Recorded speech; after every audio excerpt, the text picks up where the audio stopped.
This is 21.2 Physiological Effects of Age on the Body Systems. As we age, there are huge effects on our bodies. These effects vary from the systems endocrine, skeletal, muscular, cardiovascular, respiration, and our metabolism, thermoregulation, and body composition. These changes to our bodies can lead to prevention of certain activities or things around our body, such as our body composition or how we respire, for example. There are many decreases in us, such as our muscle mass being one of the main ones, and also some increases in our body. The endocrine system is a system that is controlled by hormones that maintains homeostasis. As we get older, our hormone levels decrease and our hormone receptors decrease, meaning that our sensitivity is less effective. The hormones that this happens for is growth hormones, melatonin, which is to do with how awake you feel and controls your sleeping pattern. For women, estrogen, and for men, testosterone decreases as we age. The effect of growth hormones decreasing is that our strength and muscle mass also decreases, meaning that we are weaker. A decrease in melatonin leads to your sleeping pattern being disturbed and not as constant as it used to be, with waking up in the middle of your sleep and at different times when you wake up in the morning. For women, when the decrease in estrogen occurs, the effect of this happening is it leading to the menopause. And for men, the decrease in testosterone leads to a decrease in the efficiency of the male reproductive system. A way to stop these from happening is with hormone replacement therapy. This is especially beneficial to older people with a decrease in functions. This can be used for men with testosterone and women with estrogen during menopause, but can be harmful for women. These can affect athletes' performances massively. For example, due to an athlete's melatonin decreasing, this leads to their sleeping pattern being disturbed and not regular, so therefore they will be more tired and not have as much energy as they normally would. This would mean that they either wouldn't be able to play for as long as usual or not put as much effort in the whole time, which will mean their performances won't be as good. When an athlete's testosterone levels drop, this means that their muscle mass levels will drop due to not as much testosterone being released.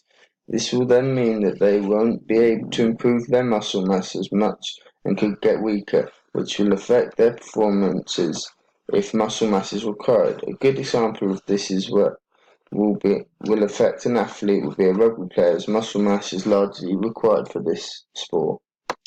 At a young age, up to the age of around 15, everyone should be doing bodyweight exercise instead of doing resistance training. This is due to our growth plates being damaged if there is too much resistance on the bone and the working muscles, as they are not fully developed enough to perform the exercise. If they decide to do the resistance training, this can lead to their growth plates being damaged and can ruin someone's growth in a certain part of their body. As we get older, our bone density decreases, and for women after the menopause, this increases and happens faster. This is also known as osteoporosis, and this is where our bones become more fragile and are more likely to be damaged and break. Ways of aiding this would be to do physical activity regularly, like a light jog, to keep the bones working but not too full on the bones. Another way is to increase their calcium intake into the bones. Another effect that happens to us as we age is our cartilage gets thinner, which leads to us being less resistant and increases the chances of damaging ourselves. Ways of preventing this would to get surgery on the cartilage, and another way is to replace the cartilage from other parts of our body with cartilage. This is called osteoarthritis and is where this leads to the joint stiffening. A way to prevent this is to do an exercise like swimming, where it's still moving the joint, but there isn't an impact on the cartilage, so therefore won't make it worse. An example of this is Ledley King, who was a professional footballer. He had to retire due to this problem in his knees. He also, throughout the last couple of seasons of his career, would train on a Friday and then play a Premier League game on a Saturday, and then rest all the way through to Friday with doing rehab and activities like swimming. This would be done instead of doing 5 training sessions a week and a match with only 1 proper rest day. The muscle system is completely controlled by our muscles, and our muscles change throughout our lives. As we age every decade, our strength increases on average by 10 to 15%. However, once we get to the age of 45, we begin to have a loss in muscle mass. Also, when we turn 30, men lose 4.7% and women lose 3.7% of their muscle mass every year. This is called sarcopenia, and this can also lead to a loss in strength and therefore in their physical activities. Our muscle fibers also decrease in number and size, and for much older people our oxidative capacity decreases. This then leads to our muscles being quicker to fatigue and the recovery periods being longer. Also, as we get older, in our late ages, we have a lower intake of protein due to not eating as much, as our appetite is less, and therefore our muscles and tendons take longer to repair. This isn't all that happens to humans as we hit our later ages, as we have a decrease in mobility and a loss in flexibility, and therefore struggle to do things on our own, and often need support with things and end up losing our independence due to this. From this, we know that we are more flexible at a younger age, and at the London 2010 Olympics, the average age for the female gymnast was 20 years old. And in gymnastics, one of the most important components of fitness is flexibility. At least 50% of humans are related muscle changes due to disuse in our muscles. An easy way to prevent this would be if people that this did affect did more regular exercise, even if it was just a simple thing of walking or cycling. As we age, the number of our motor units also decrease, and therefore the signals to our muscles decrease, which then leads to people having slower reactions, as we have learnt from this and the image here. As we age in our adulthood, we tend to lose more muscles factors and gain more in our early life. The cardiovascular system is based around the heart and transportation of blood, and as we age there is a lot of change in our cardiovascular system. Firstly, throughout our whole lives, as we age, our cardiac output always lowers, and the older we get as we age, there is an increase in blood pressure and our baroreceptors become less sensitive. On the other hand, our blood volume decreases due to less arterial system. However, our capillary walls thicken slightly in our early years. Another effect that is caused by us aging is that the SA node loses some of its cells and blood cell production lowers. One common effect that is caused by us aging is angina. This is where people get severe pains in the chest and can spread to their shoulders, arms and necks due to, as we age, the blood supply to the heart dropping. One way to treat this would be the use of aspirin. Aspirin reduces blood clot and therefore makes blood flow better and healthier. Another common effect is anemia. This is where you have a condition in which there is a deficiency in red cells or hemoglobin in the blood, and a way to prevent this would be pain-relieving drugs. The last common effect is coronary heart disease. This is when your coronary arteries become narrowed by a gradual build-up of fatty materials within their walls.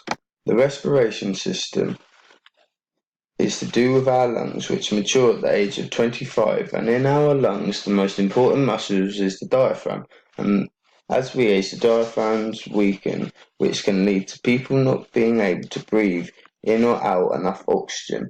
However, as we age there is a decrease in our respiratory muscle strength and also with our volume and exhaustion of lungs, which can lead to a decrease in function. This isn't the only effect that occurs, as there is also a decline in defensive mechanism and smaller vital capacity, and our alveoli decrease in shape at the age of 35. When we age, our peak airflow also decreases, which leads to a decrease in the amount of air that we are able to respire. Here in the photo of the normative data for peak airflow, there is a clear decrease at the age of 35 for both men and women. A good way to prevent these things from happening and to keep our lungs healthy is to do regular exercise, which will improve our cardiovascular and keep us healthy in our lungs and be able to respire better. Also, as we age, our VO2 max declines by approximately 10% per decade after the age of 30, and our heart rate also decreases with age, and we take longer to recover from exercise as we get older. As we age, there are changes in our metabolism, thermoregulation, and body composition.